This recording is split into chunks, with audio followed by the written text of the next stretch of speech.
बिस्मिल्लाहिर्रहमानिर्रहीम अस्सलाम वालेकुम वरहमतुल्लाहि वबरकातुहू। केमिस्ट्री का सेकंड चैप्टर स्टार्ट किया हुआ है हमने। आज हमारा इंशाल्लाह सेकंड लेक्चर है। इसके फर्स्ट वाले लेक्चर में हमने इस चैप्टर का ओवरऑल इंट्रोडक्शन देखा था कि एटम के स्ट्रक्चर के बारे में कौन कौन सी थेरीज़ हैं। इसमें हमने डाल्टन एटॉमिक थेरी और प्लम पुडिंग थेरी के बारे में जाना था। आज हम एटम के स्ट्रक्चर के रिलेटेड जो एक्सपेरिमेंट हुए थे उनके बारे में डिस्कस करेंगे। स्टार्टिंग पर यही कंसिडर किया जाता था कि एटम जो है वो इंडिविजिबल पार्टिकल है, बट बाद में एक्सपेरिमेंट्स के थ्रू ये बात सामने आई थी कि एटम के अंदर मज़ीद सब एटॉमिक पार्टिकल्स होते हैं। मींस उसके अंदर मज़ीद और पार्टिकल्स हैं, इलेक्ट्रॉन्स होते हैं उसके अंदर, प्रोटॉन्स और न्यूट्रॉन्स। तो एटम के अंदर ये फंडामेंटल पार्टिकल्स ही मिलकर एटम बना रहे हैं। तो जो है इनके बारे में आज हम जो है डिस्कस करते हैं कि इलेक्ट्रॉन कैसे डिस्कवर हुए हैं। तो इसमें हमारा आज का टॉपिक है cathode rays and discovery of electrons. Sir William crooks ने 1879 में जो है एक्सपेरिमेंट परफॉर्म किया था। एक्सपेरिमेंट है डिस्चार्ज ट्यूब एक्सपेरिमेंट। उसने जो है डिस्चार्ज ट्यूब ली और इसके अंदर उसने लो प्रेशर पर गैस जो है वो फिल की थी, और जब उस गैस के अंदर से करंट पास करवाई गई तो उसे कुछ रेज़ जो हैं वो इमिट होती हुई नज़र आई, और उन रेज़ को उसने कैथोड रेज़ का नाम दिया था।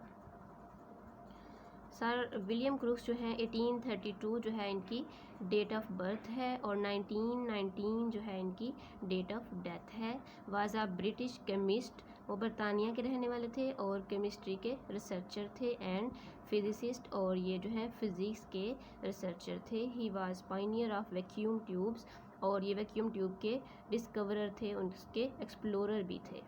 ही वर्कड ऑन स्पेक्ट्रोस्कोपी, और सर विलियम क्रूक्स ने स्पेक्ट्रोस्कोपी पर भी वर्क किया था। सर विलियम क्रूक्स ने जो है एक्सपेरिमेंट के थ्रू जो है कैथोड रेज यानी इलेक्ट्रॉन्स को कैसे जो है डिस्कवर किया था।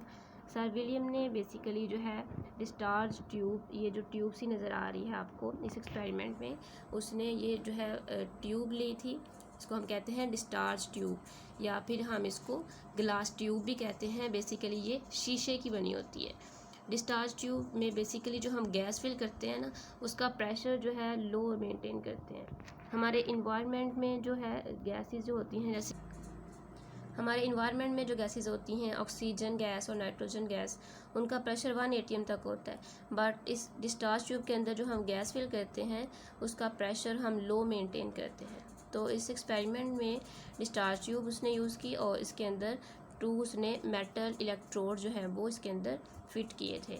मेटल इलेक्ट्रोड हम कहते हैं, मेटल के बने होते हैं वो इलेक्ट्रोड, और इलेक्ट्रोड मीन वो एक रॉड सा होता है, एक जैसे ये नज़र भी आ रहा है आपको, एक रॉड सा, एक प्लेट सी बनी होती है मेटल की। मेटल इसमें कोई भी यूज़ हो सकती है, वो आयरन हो सकती है, कॉपर हो सकता है, जिंक हो सकता है। तो इसकी सरफेस जो है ना मेटल की, वो शाइनी होती है। तो मेटल इलेक्ट्रोड जो है शाइनी सरफेस का एक प्लेट, एक रॉड होता है जिसके अंदर से इलेक्ट्रिसिटी या चार्ज जो है वो पास आउट हो सकता है। तो सर विलियम ने जो है डिस्चार्ज ट्यूब ली है, इसके अंदर 2 टाइप के उसने इलेक्ट्रोड, एक उसने जो है एनोड उसने यूज़ किया और एक उसने कैथोड। नेगेटिव चार्ज वाले इलेक्ट्रोड को हम कैथोड कहते हैं, और पॉजिटिव चार्ज वाले इलेक्ट्रोड को एनोड कहते हैं। तो इन दोनों जो है इलेक्ट्रोड्स को उसने बैटरी के साथ अटैच किया। नेगेटिव चार्ज वाले इलेक्ट्रोड को बैटरी के नेगेटिव टर्मिनल के साथ अटैच किया, और पॉजिटिव चार्ज वाले इलेक्ट्रोड को बैटरी के पॉजिटिव टर्मिनल के साथ अटैच किया था। और ये जो बैटरी थी ये हाई वोल्टेज बैटरी थी, मींस इसका जो वोल्टेज है वो 5000 टू 10,000 तक जो है वो उसने मेंटेन किया हुआ था, सेट किया हुआ था। और इस डिस्चार्ज ट्यूब में उसने वैक्यूम पंप अटैच किया था। वैक्यूम पंप का एक्चुअली जो पर्पज़ है यहाँ पर वो यही था कि इसके अंदर जो गैस फिल की हुई है उसका प्रेशर जो है वो लो ही रहे, क्योंकि लो प्रेशर पर ही इसके अंदर करंट पास हो सकती थी। अदरवाइज़ अगर इसके अंदर प्रेशर हाई हो जाएगा तो जो है इसके अंदर से करंट पास नहीं होगी। तो वैक्यूम पंप का एक्चुअली यहाँ पे पर्पज़ इवैक्यूएशन था। इसके अंदर जो एक्स्ट्रा गैसेस होंगी इनको ये यहाँ से जो है रिलीज़ कर देगा। तो इस तरह से इसके अंदर उसने गैस का प्रेशर जो है वो लो मेंटेन किया हुआ था। तो जैसे ही यहाँ से बैटरी से हाई वोल्टेज अप्लाई करना शुरू किया, तो विलियम ने यहाँ ऑब्ज़र्व किया कि कैथोड जो है इलेक्ट्रोड, इसकी सरफेस से कुछ रेज़ जो हैं वो इमिट हो रही थी, और ये रेज़ जो हैं वो शाइनी थी, ये चमकदार थी। ग्लो कर रही थी और ये जो रेज़ हैं ये एनोड की तरफ जो है ये मूव कर रही थी। और इन रेज़ को जो विलियम है उसने इन रेज़ को कैथोड रेज़ का नाम दिया, क्योंकि ये जो रेज़ हैं एक्चुअली ये कैथोड की सरफेस से मीट हुई थी, तो इस वजह से विलियम ने इन रेज़ को कैथोड रेज़ का नाम दिया। बाद में इन रेज़ की जब जो है स्टडी की गई, इनकी प्रॉपर्टीज़ और खसूसियात यानी करैक्टरिस्टिक्स को जब उसने स्टडी किया, तो बाद में पता चला कि ये जो शाइनी रेज़ हैं, ये जो कैथोड रेज़ हैं, एक्चुअली यही इलेक्ट्रॉन्स हैं। कैथोड रेज़ पर भी नेगेटिव चार्ज होता है, ये कैथोड से जो है इमिट होती हैं और ये अपने अपोजिट चार्ज वाले इलेक्ट्रोड की तरफ जो है अट्रैक्ट होती हैं, इन पर नेगेटिव चार्ज होता है और इलेक्ट्रॉन्स पर भी नेगेटिव चार्ज होता है। तो बाद में जो है इलेक्ट्रॉन्स की जो है इनको इलेक्ट्रॉन से ही नाम दिया गया था कि ये इलेक्ट्रॉन्स ही हैं। अब इसका हम जो है एक्सपेरिमेंट रीड आउट कर लेते हैं कि कैसे जो है उसने लिखा हुआ है। He took a glass tube fitted with 2 metallic electrodes. Sir William ने जो है ग्लास ट्यूब ली थी, इसको हम डिस्चार्ज ट्यूब भी कह सकते हैं, फिटेड विद 2 मेटेलिक इलेक्ट्रोड्स, और इसके अंदर उसने 2 मेटेलिक इलेक्ट्रोड फिट किए हुए थे। मेटेलिक इलेक्ट्रोड मीन वो मेटल के बने हुए थे इलेक्ट्रोड्स, उनकी सरफेस शाइनी थी और वो जो है कैथोड और एनोड थे, which were connected to a high voltage battery, और इस डिस्चार्ज ट्यूब के साथ उसने एक हाई वोल्टेज बैटरी भी कनेक्ट की हुई थी। The pressure inside the tube was kept 10⁻⁻4 atm, और इसके अंदर जो प्रेशर था वो बहुत लो मेंटेन किया गया था, वो बहुत लो रखा गया था।